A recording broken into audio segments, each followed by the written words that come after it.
너는 그들로 하여금 통치자들과 권세 잡은 자들에게 복종하며 순종하며 모든 선한 일 행하기를 준비하게 하며 아무도 비방하지 말며 다투지 말며 관용하며 범사의 온유함을 모든 사람에게 나타낼 것을 기억하게 하라.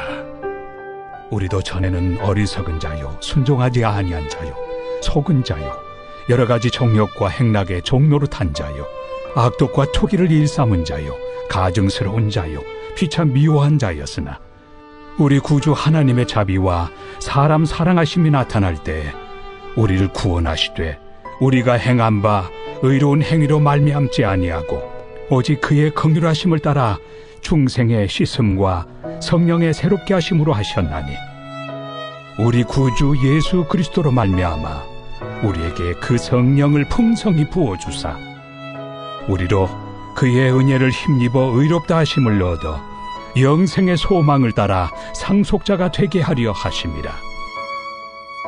이 말이 미쁘도다. 원하건대 너는 이 여러 것에 대하여 굳세게 말하라.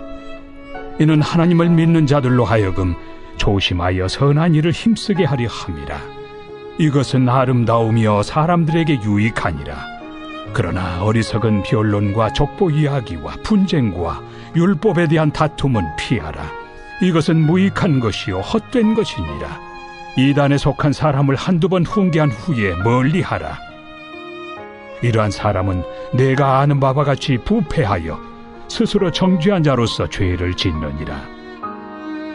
내가 아데마나 두기고를 내게 보내리니 그때 내가 급히 니고볼리로 내게 오라. 내가 거기서 겨울을 지내기로 작정하였노라.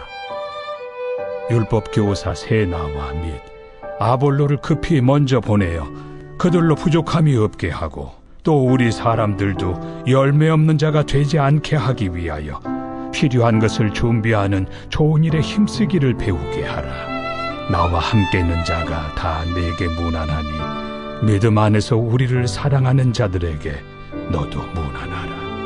은혜가 너희 무리에게 있을지어다. 아멘. 자, 오늘은 디도서 3장의 말씀입니다. 디도서 3장은 성도들의 이 땅에서 살아가는 삶에 대한 이야기를 나누고 있습니다. 그 예로 성도들이 국가와 이 사회에 대해서 어떠한 자세를 가져야 하는가에 대한 이야기를 먼저 나누고 있습니다. 1절 말씀입니다. 너는 그들로 하여금 통치자들과 권세 잡은 자들에게 복종하며 순종하며 모든 선한 일을 행하기를 준비하게 하며. 당시 그 로마의 혹독한 통치하에 있었던 그레데 사람들에게는 로마 제국에서 부여되는 여러 가지 의무가 있었습니다. 당연히 그들은 반항적이었고 그것에 대해서 반발을 했습니다. 그러므로 1절과 같은 말씀을 들었을 때 아마 그들은 대부분 이러한 것에 대해서 반감을 가지게 되었을 것입니다. 그럼에도 불구하고 바울은 디도에게 그레데 사람들에게 국가에 대해서 순종하고 공적인 평화를 유지하도록 가르치고 있습니다. 그레데 사람들에게도 쉽지 않은 이야기이지만 현재 우리가 살아가는 우리들의 모습 속에서도 그렇게 쉽게 받아들일 수 없는 어려운 그 민감한 가르침인 것이 사실입니다. 그러면 왜 성도들이 국가에 대해서 순종해야 할까요? 바울은 로마서 13장 1절 말씀을 통해서 위에 있는 권세자들에게 복종하라. 권세는 하나님으로부터 나지 않음이 없나니 모든 권세는 다 하나님께서 정한 것이다. 이렇게 가르치고 있습니다.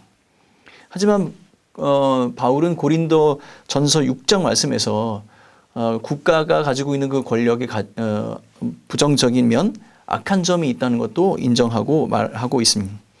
그럼에도 불구하고 우리가 국가나 하나님께서 세우신 권세자, 권위자에게 복종해야 한다는 사실이 성경이 말하고 있는 가르침인 것은 사실입니다.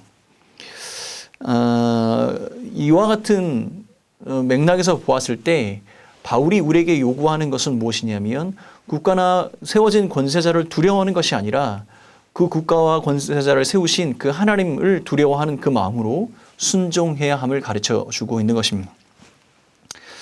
자, 우리는 하나님께서 그가 가지고 계신 자의적인 주권에 의하여 국가와 권세자들을 세우셨다는 사실을 기억해야 하고, 또한 그가 세우신 국가와 권세자들은 영원한 것이 아니라는 사실 또한 기억해야 합니다. 그러므로 성도는 영원한 하나님의 주권과 하나님의 나라를 기억하며 이 땅에 세우신 하나님께서 세우신 그 통치의 기구들, 또 나라와 권세자들에게 순종해야 하는 것입니다. 이러한 것을 통해서, 이러한 순종함과 사회적인 의무를 다하는 것을 통하여 또한 성도에게 주신 사명을 완수하게 되는 것이죠. 요셉이나 다니엘을 통해서 우리는 그 사실을 배울 수 있게 됩니다. 또한 예수님도 국가의 조직이나 어떤 납세의 의무에 대해서 거부하지 아니하고 순종하도록 말씀하셨습니다. 그러나 예수님께서는 하나님의 나라와 이 땅의 지상의 나라를 구분하셨죠. 예수님은 이스라엘의 정치적인 어떤 해방을 위해서 자기가 가지고 있는 어떤 영향력이나 무력을 사용하지 않으셨습니다. 하지만 이 땅에 이루어질 하나님의 나라를 위하여 하나님의 주권과 그가 세우신 나라, 그가 세우신 권세자들 앞에 순종하며 자신의 사명을 다하셨습니다. 그러면 우리 안에 한 가지 질문이 떠오르게 됩니다. 그러면 어디까지 국가에 대해서 순종해야 합니까? 우리는 불행하게도 불의한 그 국가 권력을 많이 경험했습니다. 역사적으로 아픈 상처로 우리에게 남겨져 있습니다. 국가에 대한 순종이 성경 말씀이라는 것을 잘 알고 있지만 그럼에도 불구하고 그것이 잘 받아들여지지 않는 것이 현실입니다. 이러한 명령, 국가에 대한 순종에 대한 가르침을 받아들일 만한 대원칙이 필요한 것이죠. 바울은 1절 후반절과 2절 말씀을 통해 디도에게 이렇게 가르치고 있습니다. 모든 선한 일을 행하기를 준비하게 하며 아무도 비방하지 말며 다투지 말며 관용하며 범사의 온유함을 모든 사람에게 나타낼 것을 기억하게 하라. 바울은 디도를 통해 성도들에게 모든 선한 일을 하도록 가르치고 훈련하도록 말씀하고 있습니다. 모든 선한 일이라고 하면 이 국가와 사회 안에 있는 모든 사람들을 돕고 그들에게 선한 영향력을 끼치는 것을 이야기합니다. 모든 종류의 선행, 하나님께서 우리를 통해서 하기를 원하시는 그 하나님의 뜻, 생기는 대로, 기회가 닿는 대로 우리의 선함을 드러내라고 말씀하고 있는 것입니다. 그러므로 우리가 국가에 순종해야 될 중요한 목적이 생기는 것이죠. 국가에 순종해야 될 중요한 목적은 바로 이 선함, 이 선한 행위, 선한 일을 하기 위해서입니다.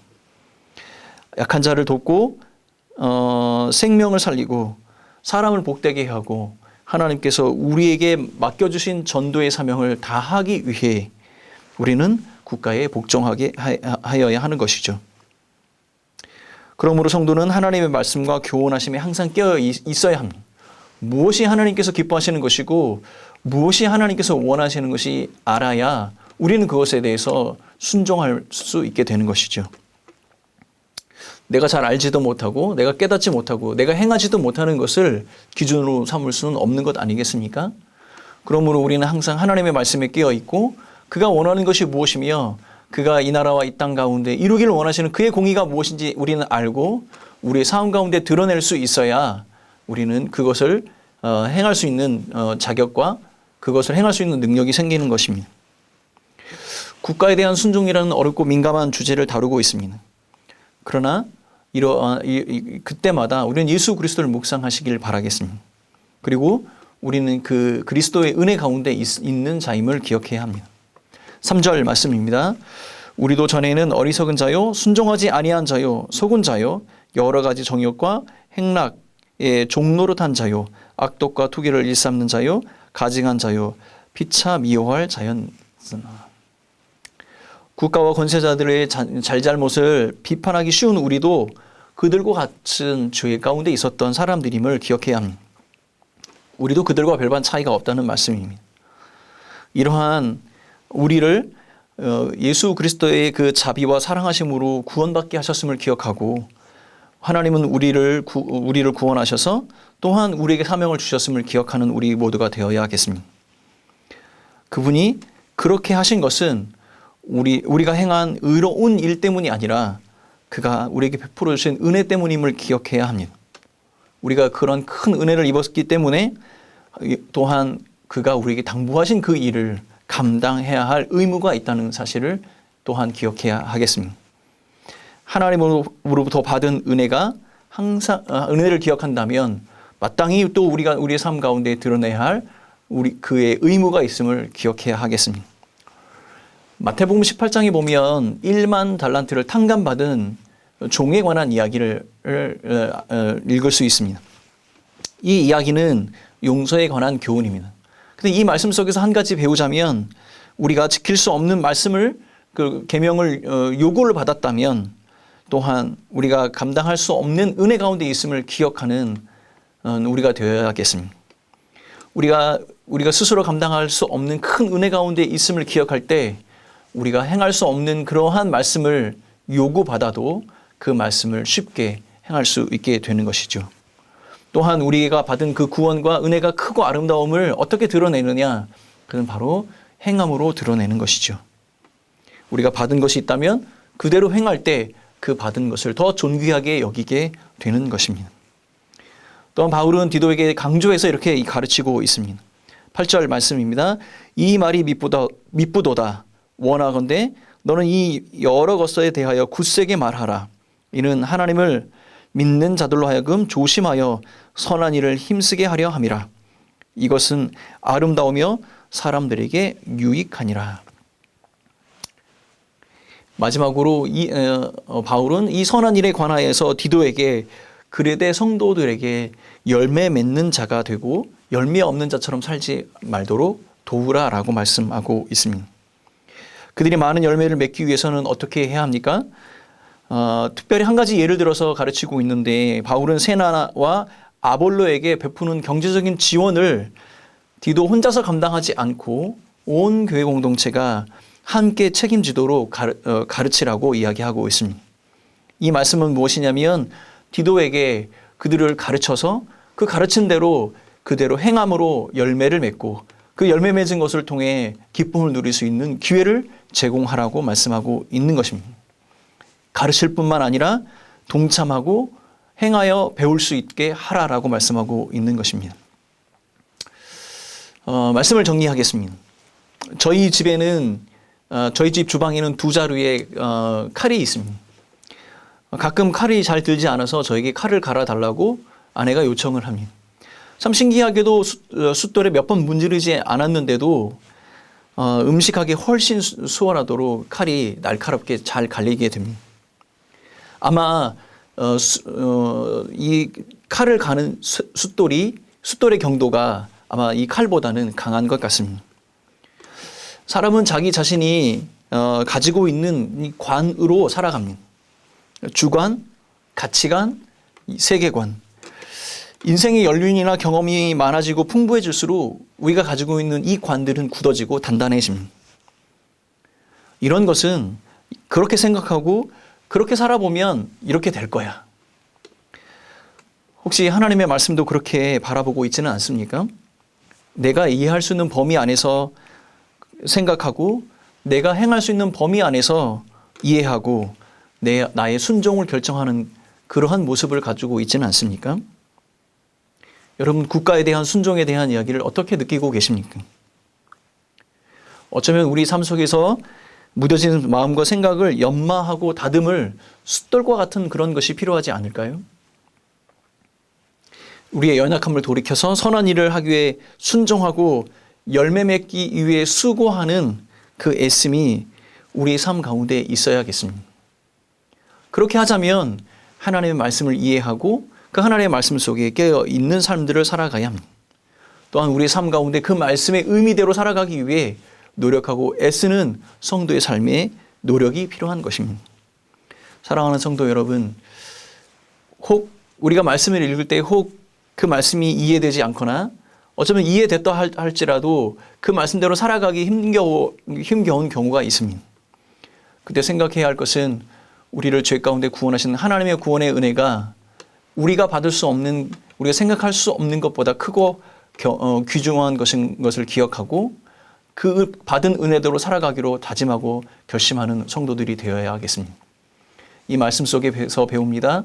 선한 일에 힘쓰고 열매 맺기에 힘쓰는 성도의 삶들을 살아가시기를 예수님의 이름으로 축원합니다. 함께 기도하겠습니다. 사랑하는 하나님 아버지, 우리는 연약해서 말씀을 듣고 그 말씀을 이해하지 못할 때가 있습니다. 또한 내가 그 말씀을 이해했다고 할지라도 행함의 능력이나 믿음이 없을 때가 있습니다. 성령 하나님, 우리 삶 가운데 들어오셔서 말씀을 이해하게 하시고 그 말씀대로 행함으로 열매 맺게 하여 주옵소서. 우리를 인도하시고 능력으로 임재하여 주시기를 간절히 소원합니다. 우리의 삶 가운데 말씀대로 행하여 열매 맺는 삶이 얼마나 커다란 축복과 은혜의 삶임을 깨닫는 은혜의 하루가 될 수 있도록 축복하여 주옵소서. 이 모든 말씀 예수님의 이름으로 기도하오며 지금은 우리의 참된 구원자 되신 예수 그리스도의 크신 은혜와 하나님 아버지의 사랑하심과 성령 하나님의 인도하심이 함께 예배자리를 사모하여 함께한 모든 성도들 머리 위에 오늘 하루 위에 영원히 함께 있을지어다. 아멘.